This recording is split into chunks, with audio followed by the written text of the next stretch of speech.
সহযোদ্ধা বন্ধুগণ, শহীদ জিয়ার সূর্য সৈনিক ভাইরা, আজকে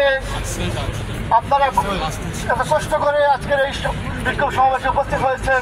এজন্য আমি আমার পক্ষ থেকে সবাইকে আন্তরিক ধন্যবাদ জানাচ্ছি। বাংলাদেশের ফ্যাসিস্ট সরকারকে জানিয়ে দিতে চাই, বাংলাদেশের এই একদলীয় দামি নির্বাচন আমরা অবিলম্বে বাংলাদেশের তিনবারের প্রধানমন্ত্রী, বাংলাদেশের সর্বাধিক জনপ্রিয় নেত্রী, দক্ষিণ পূর্ব এশিয়ার নিপীড়িত মানুষের নেত্রী বেগম খালেদা জিয়ার উপর থেকে অবিলম্বে মিথ্যা মামলা এবং তার নিঃশর্ত মুক্তি দাবি করছি। আজকের এই সমাবেশ থেকে আমরা অবিলম্বে বাংলাদেশের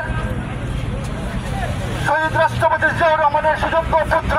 দেশনেত্রী বেগম খালেদা জিয়ার সুযোগ্য পুত্র, বিএনপির ভাইস চেয়ারম্যান এবং ভারপ্রাপ্ত চেয়ারম্যান, আমাদের সবার অত্যন্ত প্রিয় বাংলাদেশের 18 কোটি জনগণের নয়নের মণি দেশ নায়ক তারেক রহমানের উপর থেকে সকল দায়েরকৃত মিথ্যা মামলা অবিলম্বে প্রত্যাহার করতে হবে।